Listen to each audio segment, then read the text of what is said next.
Pois bem, queridos, o Senhor é o nosso Deus, nós estamos agradecidos pela oportunidade de estarmos juntos para estudarmos a palavra de Deus. É sempre um privilégio muito grande, é muito bom estar na igreja. Tem nações que não podem se juntar, se reunir mais, e a gente aqui tem liberdade, graças a Deus, para juntos estudarmos a Bíblia Sagrada, para falarmos às pessoas do amor do nosso Deus. A gente está estudando as cartas do apóstolo Paulo, quando ele fez da prisão para várias cidades, e a gente está estudando já há algumas semanas sobre a carta de Paulo aos Colossenses, a igreja de Colosso. Capítulo 4, dos versos 2 ao 6, abramos as nossas Bíblias e leiamos. Colossenses 4, de 2 a 6.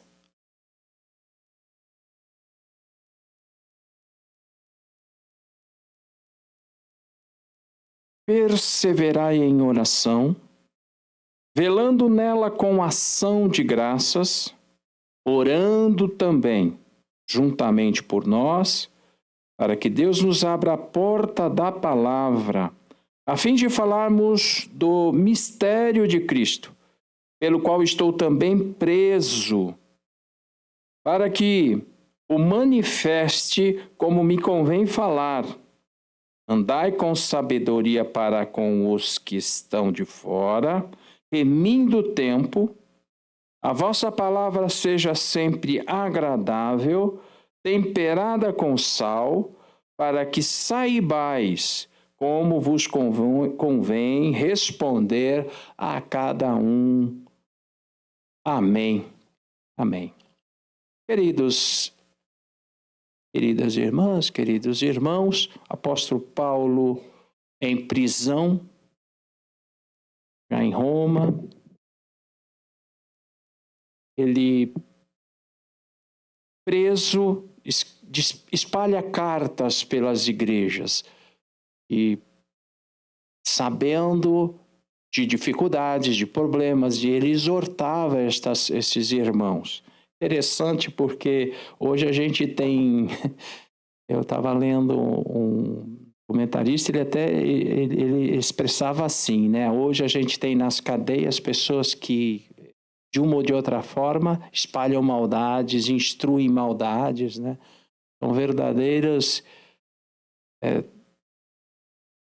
gangues operando dentro de uma informação de alguém de dentro da cadeia. Aqui com Paulo era diferente, né? Ele preso de uma forma injusta por expressar aquilo da fé dele, mas foi preso. Isso chegou numa hora que ele conversava e falava e o pessoal falou, basta, essa pessoa tem que estar sendo presa. Foi preso, mas ele, sabendo das necessidades dos crentes, das pessoas à volta, fora da prisão, ele então escrevia cartas de exortação, espalhava a bênção de Deus, o evangelho de dentro da cadeia. Isso é uma bênção, né? A pessoa dentro, presa, ter força para não pensar em si e sim exortar, levar as pessoas ao evangelho, à firmeza no evangelho. Glória a Deus. Que Deus nos ajude, irmãos. Com essa introdução já é bom a gente saber disso, né? Às vezes a gente se vê aprisionado, uma condição depressiva, mas mesmo dentro da dificuldade, o Senhor é o teu Deus e você, com certeza, na dificuldade vai testemunhar de Deus alguma pessoa. Quer seja no hospital, quer seja esperando uma resposta, uma solução. O Senhor Deus te leva naquele momento, naquela situação, naquela circunstância, a falar de Cristo. Se não por escrita, mas falando, exortando, até por áudio. Hoje tem o Zap, né? A gente consegue divulgar isso. Que o Senhor Deus te use para ser um embaixador do céu nesta terra tribulosa que estamos vivendo. Pois bem, queridos, Olha, esses comentários que eu levantei, atribuindo aqui mérito aos autores, nós temos aqui de onde eu pesquisei, né? O Guia Leitor da Bíblia, da CPAD, que eu pesquisei, Cartas da Prisão, de Nicholas Wright, esse também é um livro que nos ajudou, Estudo Panorâmico da Bíblia, de Henrietta Mears, também tem comentários aqui que a gente mencionou, Foco e Desenvolvimento do Novo Testamento, da editora Agnus, e também tem o livro Colossenses, do pastor Hernandes Dias Lopes, também foi base aqui, e, logicamente, principalmente pela Bíblia Sagrada, é a referência para nós. Nós já lemos a palavra de Deus que vai ser comentado, né? Paulo, então, preso, ele não pensa em si, mas exorta a igreja de Colossos, né? E ele, então, nesse trecho, amados, ele menciona ele tem 3 valores que são corretos e devem ser não invertidos, devem ser valores colocados na sua ordem, preeminência, de muito valor, né? Hoje em dia a gente tem valores invertidos no mundo, coisa que é correta, o pessoal acaba invertendo e fazendo o errado parecer certo. Nunca vai ser certo. Nunca vai ser certo. Coríntios diz, me veio aqui à mente agora, em determinado momento, o apóstolo Paulo fala do dia em que Deus vai julgar o segredo dos homens. As pessoas começam a inverter valores e ficam guardando as coisas como que só eu sei. Eu sei que isso não era para ser verdadeiro, mas eu inverti por conveniência e inverte valores. O Senhor Deus vai julgar esses segredos, essas inversões sendo colocadas. Tem um Deus que cuida e deixa o tempo ao tempo, mas na hora certa o Senhor Deus julga. E aqui o apóstolo Paulo, então, aos crentes de Colossos, aos colossenses, ele faz menção de 3 valores que devem ser observados. O primeiro deles já está no versículo 2. Perseverai em oração. Primeiro grande valor que não deve ser postergado, ele é primazia, é a oração. Não dá para ser crente sem orar. Um crente que vive sem oração, ele enfraquece, fica raquítico e morre espiritualmente. A pessoa que entra na igreja precisa aprender que dos valores que se tem, os valores essenciais, a primazia é a oração, conversar com Deus. Por que a graça dá certo e deu certo?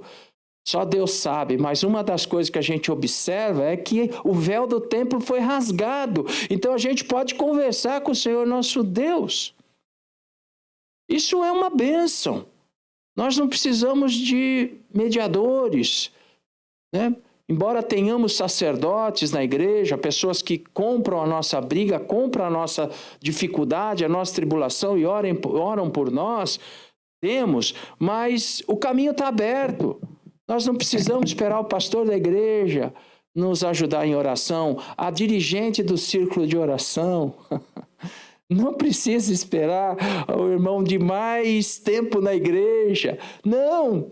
Se eu aceitei Jesus ontem como meu Salvador, agora como meu Salvador, eu falo, Senhor, tem misericórdia de mim, socorra-me, ajuda-me. E o Senhor Deus vem e Ele interfere, ajuda com a graça e com a onisciência dele. Porque às vezes eu peço uma coisa que não é bom para mim, né? Até isso o Senhor Deus faz e Ele nos ajuda sempre. Pois bem, irmãos, indo adiante, então, a perseverar em oração, verando nela com ações de graças. Mateus capítulo 6, o Senhor Jesus, Ele ensina os irmãos lá a orar. E se a gente abrir no capítulo 6, no Sermão da Montanha, não é isso? Abramos lá, Mateus capítulo 6. Então, a oração, o apóstolo Paulo já fala para os crentes lá de Colossenses, olha, vocês têm que perseverar em oração. Perseverai em oração. Se usarmos esta palavra perseverai, perseverar, né, em oração, severo, quer dizer alguma coisa que é indiscutível, você tem que perseguir mesmo, ir atrás. Inabalável. Então, por forma constante, segura, você tem que permanecer em oração. Batem ventos, assopram, correm rios, assopram ventos, né? Mas a tua casa tem que estar edificada sobre a rocha, principalmente e tão importantemente quanto a palavra de Deus é a oração, conversa, o diálogo com o Senhor Deus. Pois bem, Mateus capítulo 6, só para a gente lembrar, faz parte do PINC nosso essa aula, né, da oração, entre todas as aulas tão importantes lá. Portanto, o verso 9 do capítulo 6 diz assim: portanto, vocês vão orar assim, o Senhor Jesus falou, para vocês não ficarem com rezas, com vãs repetições. Vocês vão orar assim: Pai nosso que estás nos céus, santificado é o teu nome. É uma forma de entrar na presença de Deus na oração. E o Senhor Jesus aqui dá uma mensagem, assim, não direta, mas para a gente entender, de forma até subliminar. Não chega pedindo, né, na oração. A oração chega adorando a Deus. Pai nosso que estás no céu, como o Senhor é maravilhoso, como o Senhor é glorioso, como o Senhor é santo, como o Senhor é bondoso, como o Senhor se aproxima do trono de Deus exaltando ao Senhor. E ele continua, Jesus aqui é quem está ensinando, né? Ele diz o seguinte: Pai nosso que estás no céu, santificado é o teu nome, venha o teu reino, seja feita a tua vontade. Submissão. Para orar, eu preciso me submeter à vontade de Deus. Senhor Jesus falando. Não adianta eu falar: Senhor, eu peço isso, e se não for desse jeito, não tem jeito. Não, não é assim. Senhor, seja feita a tua vontade. O Senhor sabe o desejo do meu coração. O Senhor sabe a minha forma, o jeito que eu estou. O Senhor sabe mais do que eu o que eu preciso. Seja feita a vontade do Senhor. Na terra como no céu, aí sim, o pão nosso de cada dia nos dê hoje. Né? Dado um tempo, o pão nosso de cada dia nos dê hoje. Quer dizer, reconhecer que a provisão vem do Senhor Deus e assim devemos pedir ao Senhor, porque é Ele quem nos dá. É o Senhor quem nos sustenta. Eu estou ingrato, enganoso se eu achar que o recurso que eu tenho para o prato de alimento na minha mesa, para o telhado que me cobre, para a roupa que me veste, vem do meu esforço. Eu estou tremendamente enganado. Eu, cristão, estou enganado. A pessoa que não conhece ao Senhor Jesus, porque o sol se põe sobre os bons e os maus, justos e injustos, não é verdade? A bênção vem sobre todos. Agora, você que é cristão, eu que sou cristão, eu tenho que reconhecer, isso é do Senhor meu Deus que cuida de mim de fato. Pois bem, e ele então fala: perdoa-nos as nossas dívidas, assim como nós perdoamos aos nossos devedores. Aqui tem a confissão. Chegou na presença do Senhor, tem alguma coisa te incomodando? Você está percebendo que as roupas não estão claras? Peça perdão, confesse. Na oração é o melhor lugar para se aproximar de Deus. Se Paulo recomendou aos crentes de Colossenses para que orassem, é porque de fato precisariam entrar em intimidade com Deus, inclusive tirando lá todas os sofismos, os ascetismos, né? Só eu que sou bom, quer dizer, a minha pureza equivale, e todas as filosofias, todos os pensamentos que contrariavam a pureza da Bíblia Sagrada. Não é verdade? E perdoa-nos as nossas dívidas, assim como nós perdoamos aos nossos devedores, e não nos induzas à tentação, mas livra-nos do mal. Observemos aqui que sempre põe no plural. Não nos induza à tentação, livra-nos do mal. Não podemos e não devemos orar só por nós temos que orar pelos nossos e também temos que orar por aqueles que estão à volta. O Senhor Deus tem prazer na preocupação, na empatia, de pôr o coração nos problemas dos outros. É assim que o cristianismo caminha. Não dá para a gente não estar desta forma. Então, que o Senhor nos ajude a seguir esta instrução e não nos induz à tentação, mas livra-nos do mal. E o fechamento, porque teu reino, o poder e a glória para sempre. Amém. Jesus ensinando lá em Mateus capítulo 6, dos versos 9 até o 13. Pois bem, irmãos, e o Senhor Jesus nos ensinou isto. Vale uma ressalva aqui. Mesmo com a instrução do Senhor Deus, o apóstolo Paulo aos crentes de Roma, em Romanos, capítulo 8, verso 26, diz que o Espírito Santo de Deus percebe a nossa fraqueza, porque hoje a gente está aqui tendo um incentivo à oração, mas ele sabe que amanhã vai passar um problema e eu vou esquecer tudo que eu aprendi aqui hoje. Eu vou murmurar, e murmuração é a água no fogo da oração. Murmuração não se deve fazer jamais com o nosso Deus. A gente tem que ser contrito, submeter. Mas o Senhor Deus sabe das nossas dificuldades, e o Espírito Santo de Deus, como está em Romanos capítulo 8, verso 26, ele sabe das nossas fraquezas e ele sabe que a gente não sabe nem como pedir. Olha só, a gente inverte as coisas e já não sabe mais como pedir. E aí a Bíblia diz que com gemidos, que a gente não consegue nem expressar, ele ora por nós, ele intercede pela gente. Então a gente deve se lembrar disto. Se a gente está disposto a orar, abra a boca, abra o coração. Mas eu não sei nem o que. Não, abra a boca, abra o coração, chore. Como diz o hino lá do Arautos do Rei, chora tuas lágrimas, e ele fala, só tome o cuidado na oração, o hino do Arautos, só tome cuidado para que as tuas lágrimas caem no colo do Senhor Jesus. Quer dizer, se tem um lugar para que a irmã, o irmão, vá chorar, no colo do Senhor Jesus, assim, deitado, debruçado, e ele com certeza trará alento. É um hino muito lindo, depois os irmãos procurem na internet, é muito bonito. Pois bem, queridos, e é o lugar, é o Senhor Deus pelo Espírito Santo, o Senhor Jesus pelo Espírito Santo dele, quem nos ajuda. A oração é o oxigênio da alma. William Hendricks diz em um destes livros aqui, o oxigênio da alma. É por meio da oração que a gente pode obter a satisfação das necessidades físicas e espirituais. Não tem outro caminho. Em algum momento você orou ao Senhor Deus e Ele te atendeu, Ele viu, Ele te supriu, Ele te abasteceu, Ele deu tempo ao tempo, Ele agiu sem o irmão está sabendo, colocando ordem em algumas folhas, em alguns papéis, em alguns agendamentos, em algumas mentes, em algumas cabeças, em algumas mãos habilidosas. Então é Deus trabalhando. E como se obtém isso? É a oração do crente.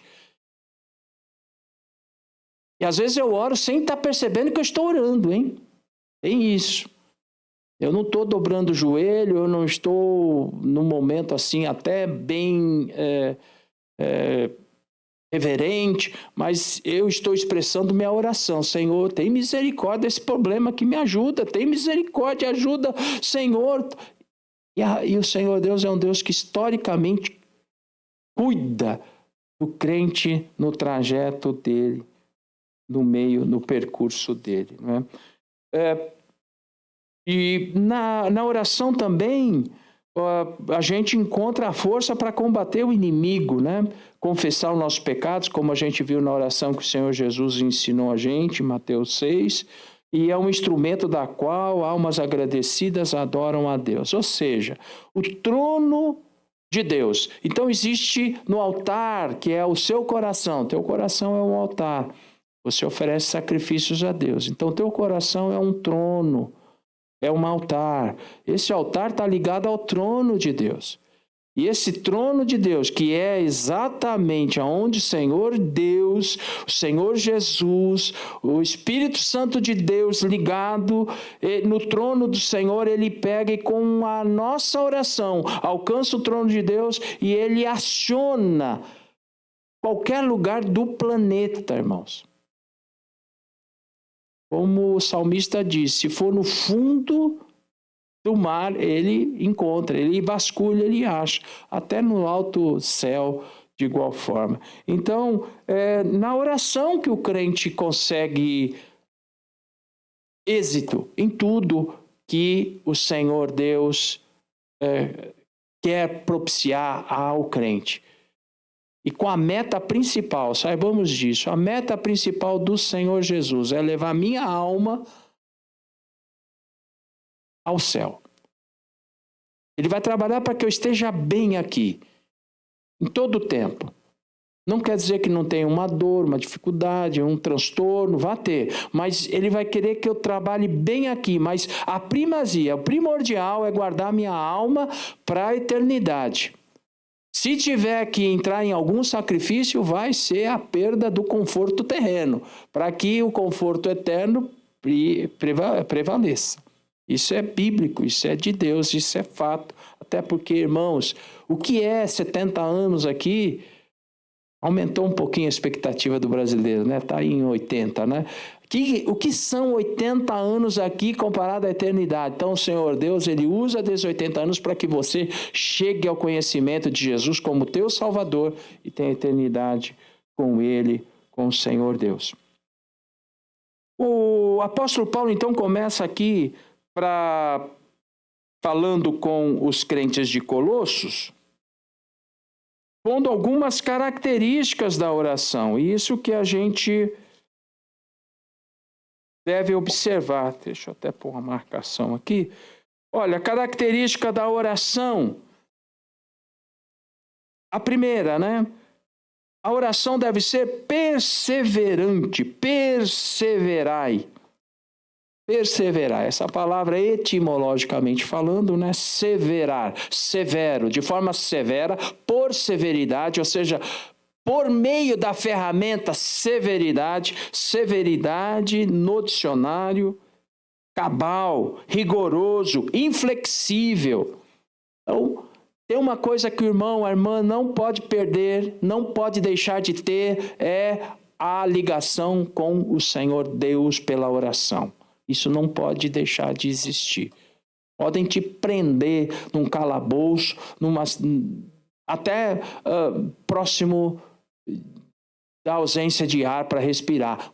O cérebro funcionando, a oração tem que acontecer na vida do crente. Por severidade, perseverai, proskarterai, que é no grego, né, essa palavra, ela denota exatamente isso. E se tem um versículo que nos chama a atenção desta, não pode deixar de orar, perseverem na oração, é aquela passagem do Levítico, capítulo 6, verso 13. O fogo no altar não pode se apagar.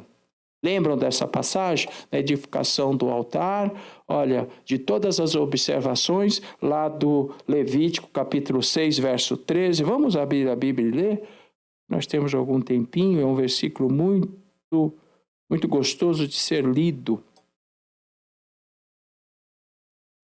Levítico, capítulo 6. Na instrução do tabernáculo, dentro deles tinha a lei do holocausto. E no verso 13, o fogo arderá continuamente sobre o altar e não se apagará. No verso 9, os irmãos vão perceber que o sacerdote, ele colocaria uma roupa de linho e ele ofereceu sacrifício. O sacerdote, no verso 10, vestirá sua veste de linho, vestirá as calças de linho, e enfim, e ele oferece o sacrifício. E acontece que, no verso 11, depois de expirar suas vestes e vestirá outra veste, levará a cinza para fora do arraial. Irmãos, se o fogo tinha que arder lá no holocausto, a cinza ela tinha que ser tirada. Isso trazendo para nós uma alusão sobre a novidade na oração. Cinzas não devem acontecer na vida do crente. O que isso quer dizer? Eu viver da oração que eu fiz o tempo passado, viver da comunhão com Deus que eu tive o ano passado, viver da comunhão que eu tive com Deus o mês passado. Eu era muito crente, mas hoje eu não estou muito mais crente. Então eu devo reconsiderar, rever a minha vida, porque eu tenho que estar bem hoje com o Senhor Jesus. É bem verdade que a gente nunca se vê bem, sabe? A gente sempre está cobrando mais. E quando eu estou cobrando mais de mim, é bom sinal. Mas eu não devo deixar com que as cinzas fiquem. Aqui o sacerdote, ele tirava aquela roupa de linho fino e ele colocava outras vestes, pegava as cinzas do altar, jogava e levava para fora, num lugar reservado fora da coletividade ali, da comunidade. Então isso, e do próprio altar. Isso nos dá a alusão exatamente que às vezes a gente tem que pegar e tirar as coisas que estão apagando o fogo para fora, porque, não sei se os irmãos sabem, mas está pegando um fogo lá no braseiro. Vamos falar de coisa nossa aqui, né? O irmão vai fazer uma fogueira. Não vou nem falar da churrasqueira, né? E aí entra em carne, hoje aqui não estamos falando de carne, vamos falar de coisa... Mas se está acendendo lá o carvão e joga cinza passada fora, apaga tudo, apaga. Diminui, tira o oxigênio, apaga aquele fogo. Então as cinzas de fato atrapalham. É necessário a gente ter novidade. O fogo não pode apagar. Como o fogo não apaga? Mantendo o calor da oração. Não trazendo coisas antigas sobre a tua vida. Trazendo as coisas de lá de trás. O inimigo, ele é sujo e ele quer fazer isso. Mas você vai pedir de novo? Você vai querer falar de novo? Isso é uma coisa que você já pediu tanto tempo e agora de novo, mas você tem que vencer isso. Joga as cinzas fora, toma uma postura de fato, de enfrentamento dessa ação demoníaca e toma força e pede a Deus que te dê graça para você continuar orando, pedindo ao Senhor a misericórdia dele. É importante, né? É necessário. Olha, sem fogo no incenso, o incenso não subirá a Deus. Se não estiver com fogo no altar, não tem como oferecer sacrifícios de incenso e nem o cheiro suave vai subir às narinas do Senhor Deus. Isso é necessário que a gente faça. Salmo 141, verso 2, é um salmo muito, muito lindo. Abramos a Bíblia, Salmo 141, o verso... Irmãos, eu estou falando bastante aqui, mas se quiserem pedir à parte, comentários, fiquem à vontade. O verso 2 diz do salmista, o verso 1, né? Senhor, a ti clamo, escuta-me, inclina os teus ouvidos à minha voz quando a ti clamar. Aí o verso 2, suba a minha oração perante a tua face como incenso, e seja o levantar das minhas mãos como sacrifício da tarde. Então suba a minha oração perante o altar como incenso. Essa oração, para que suba esse sacrifício ao Senhor Deus, precisa ter fogo. Precisa ter fogo. Uma vida de oração, uma vida de graça, de oração é que faz com que a nossa oferta, a nossa vida suba como perfume agradável, como cheiro suave ao Senhor nosso Deus. E olha só, no 141 tem algo interessante que eu estava lendo no verso 5. Fira-me, o justo, será isso uma benignidade, e repreenda-me. Será que a gente tem coragem de falar, fira-me o justo? Será que a gente está preparado para uma exortação? Mas, irmão, o crente convertido, o crente que que se aproxima de Deus tem que estar preparado para a exortação. Ninguém de nós é tão perfeito que não precisa de uma exortação. A Bíblia, ela nos exorta. A palavra de Deus é eficaz para isso. Então eu tenho que estar preparado. Sérgio tem que estar preparado para a exortação. Que o Senhor me ajude a estar e ser desta forma. Fira-me o justo, né? E me repreenda. Quer dizer, me faça chegar, pôr o pé no chão, parar de andar nas nuvens. Às vezes a gente fica andando nas nuvens, a gente se empolga. Chega tanta, com os megapixels que vem pela TV, a gente voa, viaja. Sai do nosso mundo e vai no mundo que o povo quer que a gente vá. Então a gente, que Senhor Deus, fira-me o justo, quer dizer, sai daqui, para de ficar vendo coisas imaginárias, que não são reais, que embaçam a vista do crente para enxergar que Jesus é o Salvador. E é isso que o mundo está precisando, de Jesus, o nosso Salvador. Indo mais adiante, irmãos, orar sem cessar. 1 Tessalonicenses 5,17, o apóstolo Paulo também instruía outro grupo de crentes lá. E nunca desmurecer, o Senhor Jesus falando lá em Lucas 18,1, sobre a parábola da pessoa que orava e o juiz sendo iníquo, de tanta pessoa pedir, o juiz atendeu. Era uma parábola aquela. E uma alusão é essa: vocês devem orar sem nunca desanimar. Jamais desistir. O fogo tem que arder. Você tem que orar, estando bem ou estando mal, ore. Cante, ore, cante, ore, cante, e vai levando assim até o Senhor Jesus nos levar aos céus. E também permanecer unânimes em oração. Atos capítulo 1, verso 14. Os crentes da igreja primitiva, eles permaneciam unânimes em oração, também que estavam lá a partir do pão, um monte de atividades, inclusive na oração. A gente tem que estar unânime em oração. Unânime de quem, pastor? Será que, irmão Sérgio? Será que todos estão unânimes na igreja? Unânimes são aqueles que querem estar unânimes, irmão. Agreguem-se, a igreja é de Cristo, não é nossa. Então eu tenho que estar com a igreja orando, olhando ao lado, vem cá, irmão, vamos junto, que nem Judas fala, né? Arrasta, saca, arrebata do fogo. Os crentes que dá a impressão que é só fora da igreja isso, mas não é, às vezes é dentro da igreja também. Vem cá, irmão, para com isso, vamos lá, vem comigo, vamos junto, vamos orando. O Senhor é o teu Deus, é Ele quem cuida do irmão, da irmã. E assim a gente vai caminhando, permanecendo, perseverando. Precisamos perseverar. Indo um pouquinho adiante. Também a oração deve ser vigilante. Se a gente olhar na continuidade deste versículo, perseverar em oração, velando, vigiando. Nela com ação de graças, velando, vigilante, não sonolento, não letárgico, não desanimado. Para a oração não podemos, irmãos. Não precisa ter atropelos, mas o ânimo dentro, pelo menos, tem que estar animado. O Senhor é o teu Deus, te anima, em nome de Jesus. É isso que você não pode deixar de estar vigilante, prestando atenção no entorno. Nos faz lembrar do caso de Neemias, capítulo 4. Sanbalate, Tobias e mais alguns outros, né?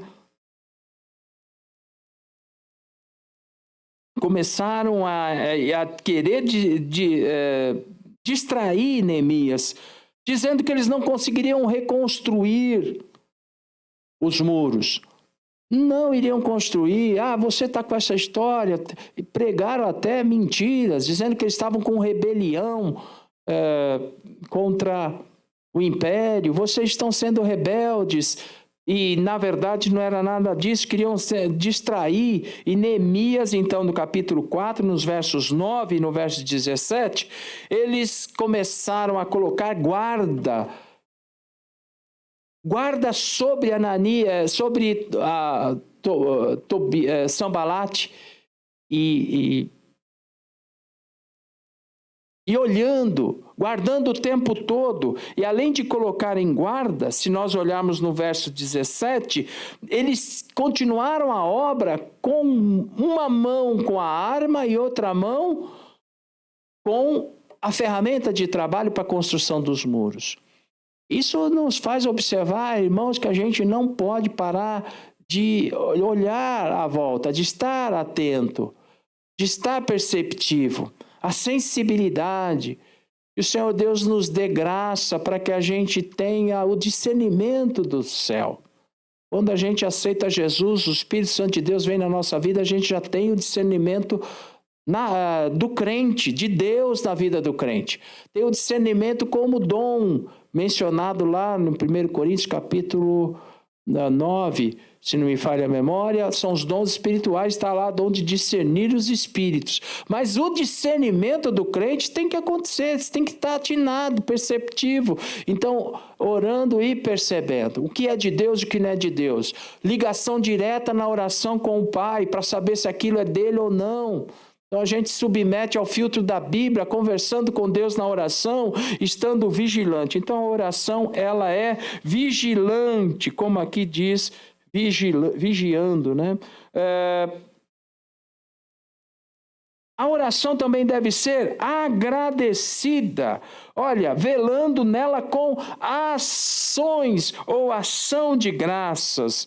Temos que ser agradecidos. A marca do cristão é essa. Se a gente olhar na carta aos Colossenses, no verso 3, verso 12, verso 2, verso 7, o verso 3, o 15 e 17, todos eles falam o apóstolo Paulo fala, olha, sede agradecidos, não deixo não paro de dar glórias e graças a Deus pela vida de vocês. Então, agradecer, isso é a marca do cristão. O crente é agradecido ao Senhor Deus e agradecido às pessoas, né?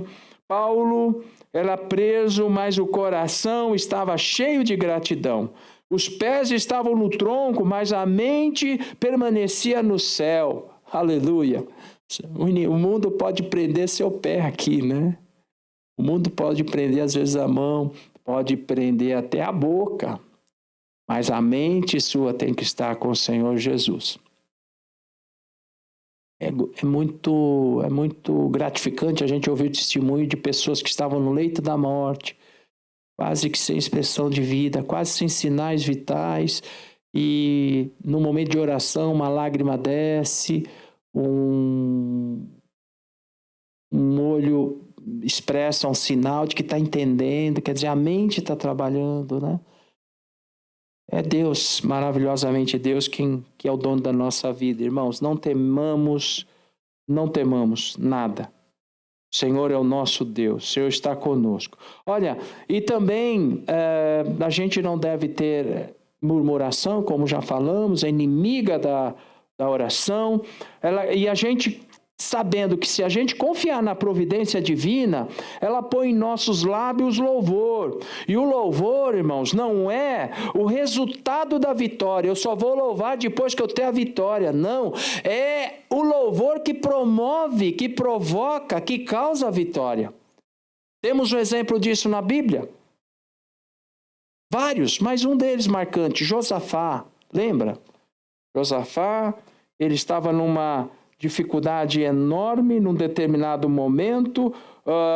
Os amonitas, os moabitas, lá no 2 Crônicas, capítulo 20, e ele chegou e falou, Senhor Deus, estamos cercados, as dificuldades, e Josafá era uma pessoa temente a Deus, instaurou e colocou concertos e acertos com o povo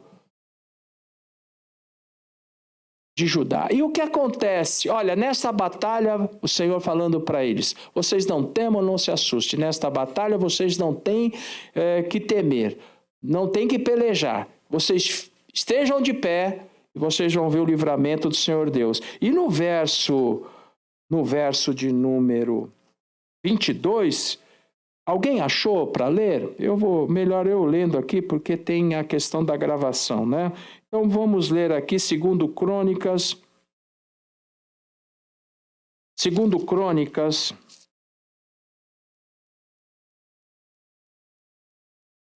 20, 22. Olha, tempo de começaram com júbilo e louvor, o povo de Israel. O Senhor, quando eles começaram a cantar, e eles diziam no verso 21, no finalzinho, louvai ao Senhor porque a sua benignidade dura para sempre. Irmão, inimigo na porta, as coisas estavam complicadas, cercaram-se um número enorme de pessoas, são muito maiores do que os que estavam conosco, maiores em maior quantidade, e eles então começaram a clamar, louvai ao Senhor, porque a sua benignidade dura para sempre. Ao tempo que começaram com júbilo e louvor, o Senhor pôs emboscadas contra os filhos de Amon, Moabe e das montanhas de Seir, que vieram contra Judá e foram desbaratados. A vitória vem. Então o louvor, irmãos, ele promove um coração agradecido, uma boca que exalta ao Senhor. É difícil fazer isso, irmãos. Nós não estamos tirando o mérito da dificuldade, não é fácil. Na hora da prova, da dificuldade, louvar ao Senhor, Senhor, Tu és Deus, o Senhor sabe de tudo, Tu és o meu Salvador, Tu és dono de tudo, o Senhor é maravilhoso. Isso promove vitória, creiamos. E é isso que o apóstolo Paulo falava aos crentes de Colosso: olha, vocês sejam agradecidos,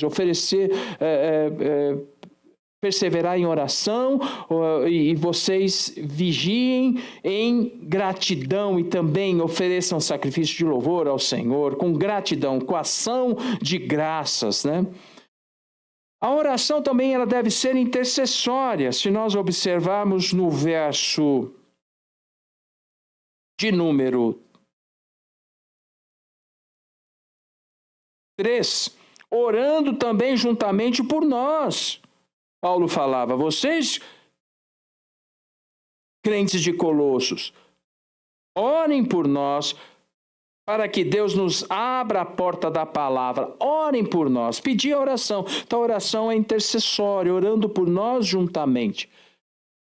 A gente ora por nós, mas temos que orar pelas pessoas também que estão ao nosso entorno, aos que a gente tem na família, debaixo do nosso teto, mas as pessoas todas, oremos. Então a intercessão é uma bênção. Podemos tocar o mundo inteiro através da oração, né? Então nós podemos e devemos orar. Olha, outra coisa interessante, Paulo pedindo oração para os crentes de Colosso, mas não houve uma exortação, não havia uma crítica, eles não eram novo convertidos, neoconversos. Por que Paulo pediu oração para novo convertido?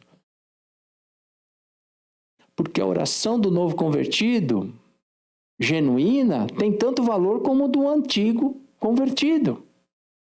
É como um commodity que chega no céu de igual forma. Se eu estou recebendo a oração do irmãozinho que se converteu ontem, sem querer estar orando, ou aquele rapaz com pouco cabelo na igreja, que fica lá em cima do púlpito. Eu não conheço nem o nome dele, mas tem misericórdia dele. Irmão, como chega essa oração gostosa para a gente? Então, na verdade, Paulo, de uma forma sábia, ele exortou os crentes para que vocês permaneçam, e fez um monte de aparas, né? A gente viu em todos os ensinos anteriores quanta dificuldade tinha ali, e agora Paulo, de uma forma humilde, reconhecedora de que o crente só vai ter portas abertas, o pregador só vai ter portas abertas da palavra se contar com as orações de todos, inclusive dos novos convertidos, da igreja toda.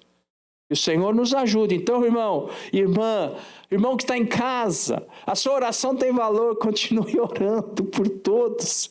Por todos. Eu necessito das orações dos irmãos e contem com a minha humilde, pequena oração também, atrapalhada às vezes do jeito que a gente é, né? Invertendo as coisas, mas o Senhor pega, a gente ora, o Espírito Santo vem e de forma gemedora ele leva essa oração até o trono do Senhor nosso Deus. Portanto, nós devemos orar de forma intercessória também. Na continuidade, irmãos, a oração é a primazia, não esqueçamos da oração, mas também a palavra. Orem por nós para que Deus nos abra a porta da palavra. A Bíblia Sagrada, ela é indiscutivelmente a voz, a boca de Deus. A palavra, a Bíblia Sagrada alimenta a nossa alma. Então, o Senhor Deus nós precisamos ouvir o Senhor Deus falar, e a boca de Deus é a Bíblia Sagrada. Ela é hábil, capaz de instruir, corrigir, exortar, pôr no rumo certo. Isso é importante para nós, né? Paulo pede para que, ao abrir da boca dele a palavra seja pregada, isso através das orações dos crentes. Paulo poderia pedir assim: irmãos, orem por mim para que abra-se as portas dessa prisão e eu saia daqui. Mas ele não fez essa oração, não é verdade? Ele fez: olha, vocês orem para que a porta, a palavra seja aberta. E essa é o sentimento dele, né? Que o ministério não fosse ministério de pregar o evangelho aos gentios, né? E a porta, uma porta enorme que está lá em 1 Coríntios capítulo 16, verso 9, que ele mencionou, ele permitisse a falar, não é? Pregação para os gentios, como Atos capítulo 22 também. Vou dar uma acelerada aqui para a gente concluir. Paulo deseja que Deus o abençoe exatamente no assunto que o levou na prisão, pelo qual também sou algemado. Se a gente ler aqui a continuidade, a fim de que falarmos do mistério de Cristo, pelo qual estou também preso. Ao invés dele pedir liberdade, soltura, abrandamento da pena, coisas desse tipo, Paulo falou exatamente o contrário: que eu possa pregar com graça, com propriedade do céu, o motivo do evangelho ao qual eu estou algemado, eu estou preso por esse motivo, mas eu quero continuar neste propósito. Que o Senhor Deus nos dê graça, irmãos. Se nós tivermos uma barreira na nossa vida, não atribuamos isso ao fato de o irmão estar trilhando o caminho de Jesus Cristo. Continue neste propósito. Ah, mas parece que depois que eu me converti, os problemas aumentaram. É muito óbvio isso. Seria preocupante se os problemas não aumentaram, né? Por vários motivos, eu imagino, irmãos. Primeiro, o lençol era escuro. Tudo que era escuro estava lá, tudo do mesmo tamanho, nada embolava. A gente ia vivendo. Não ia, o dia que vai morrer. Mas, de repente, o lençol fica claro, as coisas se clareiam, as sujeiras evidenciam. Aí tem outra questão. O adversário da nossa vida está bravo toda a vida. Apocalipse 12:12, ele sabe que tem pouco tempo. Então a agressão virá. Levanta os teus olhos ao céu, diga glória a Deus, prossiga para o alvo que é o Senhor Jesus Cristo. Canaã é logo ali, irmão, em nome de Jesus. Pois bem, e o fato é que a palavra de Deus, porta aberta, foi um desejo do apóstolo Paulo. Então ele falava isso. Também John Bunyan, que é aquele autor do Peregrino, no século 17, na Inglaterra, ele foi preso por pregar em praça pública. Estava proibido, era proibido. Fizeram um choque lá de correção e não pode mais pregar em praça pública. Entrou um iluminismo no mundo inteiro, na França, depois migrou para a Inglaterra. Crente agora pare com isso de ficar pregando Bíblia aqui na praça. John Bunyan continuou e ele foi preso. Aí o pessoal, as autoridades falaram: olha, o senhor vai ser liberto, mas o senhor pare de falar, pare de pregar em praça pública. Ele falou: se os me soltarem hoje daqui, com a graça de Deus, amanhã eu vou estar pregando de novo. Então isso é uma abnegação, né? Uma pessoa muito altruísta do céu, né? Uma coisa de Deus, né? E é isso. Pois bem.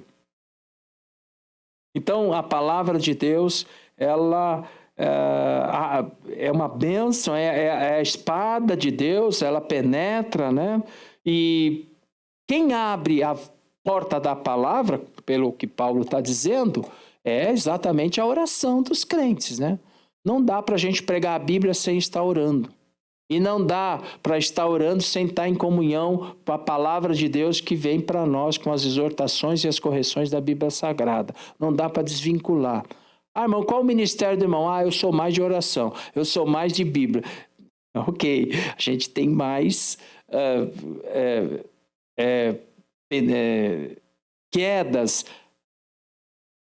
pela leitura da Bíblia Sagrada, mas jamais, de longe, quem abre a porta da palavra é a oração. Então eu não posso deixar de orar. E tem mais, irmãos, a gente percebe muito bem quando está com o óleo do céu, a palavra penetra porque tem oração. Sem oração a Bíblia não vai. E sem Bíblia a oração também não decola. Interessante isso. A gente pode ter um monte de emoções na oração, mas se a palavra de Deus não balizar a minha experiência com Deus, de fato a minha oração vai ser mais um lamento, um murmúrio.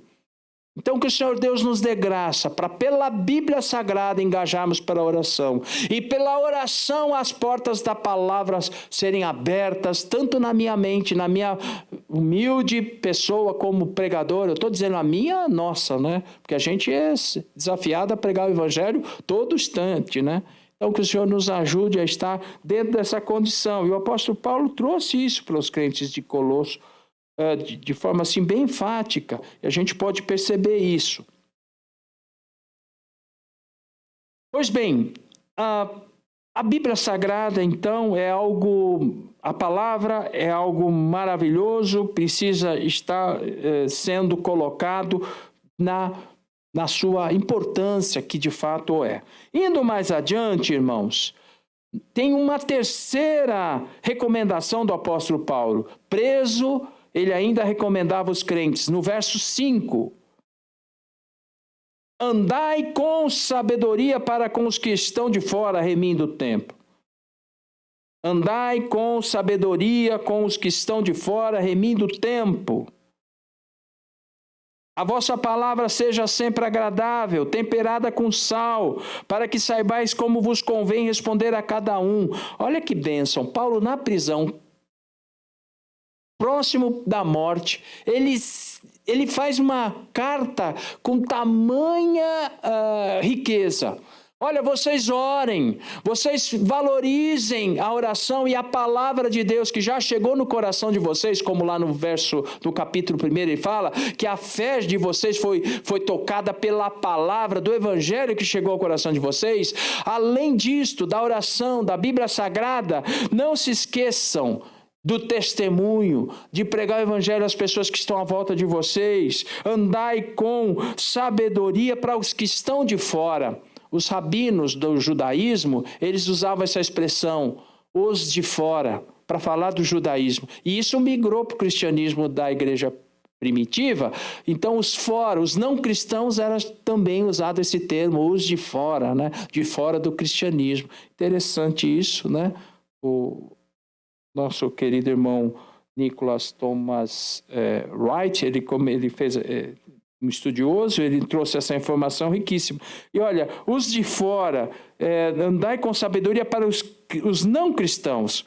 Sabedoria, quem tem falta de sabedoria, peça a Deus, né? Então a Bíblia também fala isso. Se eu estou me sentindo um pouco na hora errada, no lugar errado, no momento errado, falando o que não deve, na hora certa, chutando o balde de leite que demorou para colher, para tirar, e de repente tudo se perde. Tem um caminho para isso. É aos pés do Senhor Jesus. Jesus, me ajuda a contar mais, me ajuda a contar até 10, se 10 for pouco, 100, se 100 for pouco, me ajuda, me dá uma cegueira que nem Paulo, né? Não deixa eu ver nada, que eu saia dali. Quantas vezes a gente deixou de entrar em enrascada porque Deus tirou a gente de uma resposta errada, prematura, não é verdade? Então é isso, a gente de fato aprende por isso. Pois bem, indo bem adiante então, agir com sabedoria, sofia no grego, né? Que o Senhor Deus nos dê graça para ter sabedoria, para lidar com as pessoas. E o testemunho é quem faz a manutenção da palavra. Se eu oro bastante, se eu prego bem e deixo Deus trabalhar e falar através de mim, mas se o meu testemunho depois não for um testemunho adequado, não vai surtir efeito aquilo antes. É um sinal, inclusive, de que eu estou equivocado, porque toda árvore boa dá frutos bons e eu tenho que estar nessa condição. Então, o testemunho é importantíssimo. Portar com sabedoria para os que estão de fora. Eu preciso ter sabedoria no namoro. Se o meu namoro está escandalizando, eu tenho que mudar. Eu sou cristão. Meu namoro tem que ser adequado. Principalmente para os de fora. Eu tenho que estar adequado, eu tenho que me adequar. Ah, mas isso já era. Não, não era não. O cristão, de fato, ele é diferente. Tem que ser um namoro adequado, com limitações. Até porque o casamento depois é que você vai ter intimidade com a sua noiva, com o seu noivo. Mas até então, não, tem limitações. E isso é exemplar para as pessoas que estão de fora. A gente olha assim sobre conservadorismo, né? Ah, conservadorismo é só na igreja. Não é não. O mundo está clamando a conservação dos valores iniciais.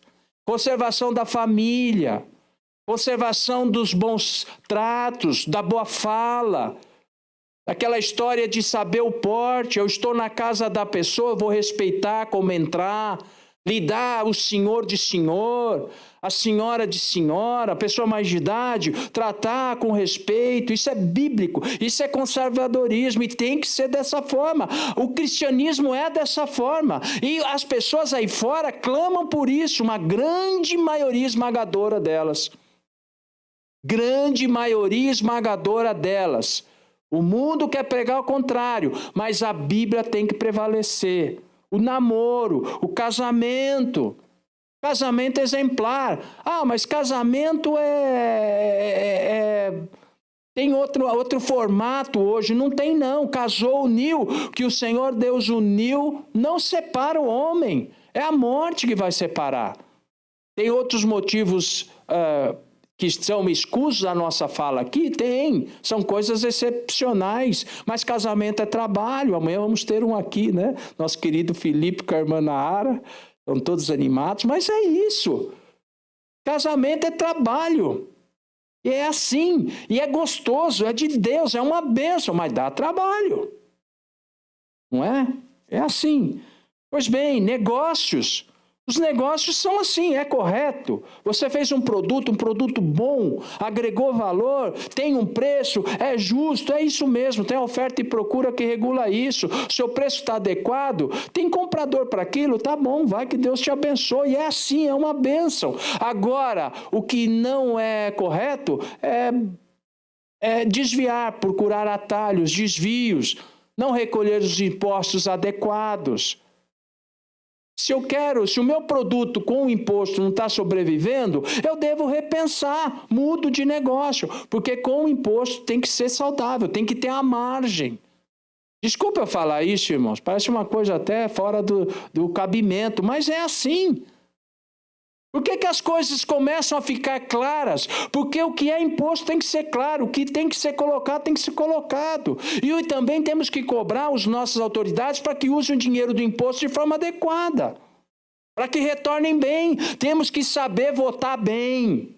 Quem está desviando dinheiro, que não é para ter o nosso voto. Desculpa falar aqui, gente. Não é política, mas nós estamos no mundo civil ainda. Não fomos para o céu. A gente vota e é votado, como aqui na igreja, mas lá fora a gente tem que votar em gente que use bem os impostos e a gente pague os nossos impostos. Foram falar com Jesus, escuta, estão cobrando os impostos. Pedro falou, né? Pensou que Jesus ia falar aquela palavra. Nós não somos daqui. Quem que deve cobrar os impostos? As pessoas... dos filhos devem cobrar os impostos? Não, são dos estranhos. Pois bem, não deviam cobrar da gente, né? Mas olha, Pedro, vem cá. Pega lá, vai pegar um peixe, você vai encontrar uma moeda de dracma, que é exatamente 2 dias de trabalho, que é exatamente o imposto de 2 pessoas. Deus provisiona o imposto. Então, se o teu negócio é um negócio bom, faz certinho, faz uma planilha de custo, monta a sua margem, monta o seu preço, Deus vai te abençoar, seu negócio vai para frente, você vai abençoar a obra de Deus, com a sua contribuição, muitas almas vão se render aos pés de Jesus, que é o propósito maior. Dinheiro fica aqui, não tem gaveta no caixão. Ninguém leva nada daqui. Então, que o Senhor Deus te dê graça em o nome de Jesus. Depois a gente toma um dia só para falar disso, porque isso aqui... Agora, olha só, os negócios, o estudo. Temos que estudar, trabalhar, nos preparar, o trabalho. Agora, tudo isso com bondade, amor e compaixão. Tudo com bondade, amor e compaixão. Nosso testemunho tem que ser bondade, amor e compaixão. Sair brigando junto, isso não é de Deus. Existe a exortação com amor. Existe ser duro com amor. Nós não lemos o Salmo 141? Fira-me o justo, quer dizer, me repreenda, eu ainda vou dar glória a Deus. Irmão Marcelino, o senhor me brigou, o senhor me chamou a atenção, me corrigiu, e obrigado, irmão Marcelino, não é só? É bom ser assim, e a Bíblia diz isso, é complicado ficar com aquele que adula, aquele que encoberta, aquele que não te chama atenção, isso é um prejuízo. Então o testemunho é uma bênção para o crente, e mantém a palavra, mantém a oração. Testemunho para o crente é importantíssimo, é indispensável. Pois não, irmão Marcelino?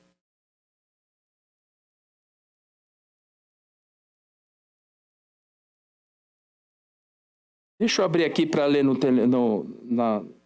microfone. 1 Timóteo, capítulo 3, pois não, irmão Marcelino? Tá.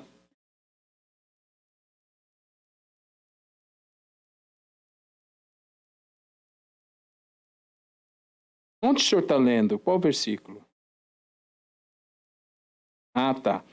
Convém também que tenha, a respeito dos obreiros, isso, não neófito e tal, e no 7, convém também que tenha bom testemunho dos que estão de fora, para que não caia em afronta e no laço do diabo, pois não? Sim, sim. Pois é, então o Marcelino está falando aqui, testemunho de fora é importantíssimo, é aquilo que a gente está falando. O pessoal olha, vai com a Bíblia, mas olha, testemunho não é bom, fala tanto, ele comenta, até se porta bem, mas, enfim, irmãos, que Deus tenha misericórdia. A gente pode ter muitas falhas, mas quanto ao testemunho, pedimos misericórdia de Deus para que a gente se adeque nesses 3 argumentos com muita importância. Amor, bondade e compaixão. Tudo tem que fluir e jorrar nisso. As pessoas têm que perceber isso de nós. Pois não, Marcelino? Pois não.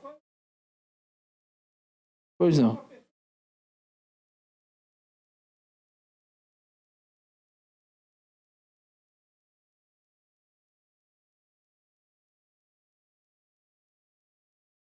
Pois é. Então, vou resumir aqui. Olha, uma pessoa chamou a atenção dele quando ele estava internado, no leito da morte, passou uma noite lá sem respirar, e ele veio aqui, deu testemunho, uma bênção, mas ele chamou a atenção dele que tinha uma pessoa lá que falava bastante, dizendo que era crente, etc. E com muita fala, muita conversa, mas à noite ele percebeu que convidou... Do lado do irmão Marcelino, convidou uma pessoa lá, uma enfermeira, para tomar um café com outras intenções.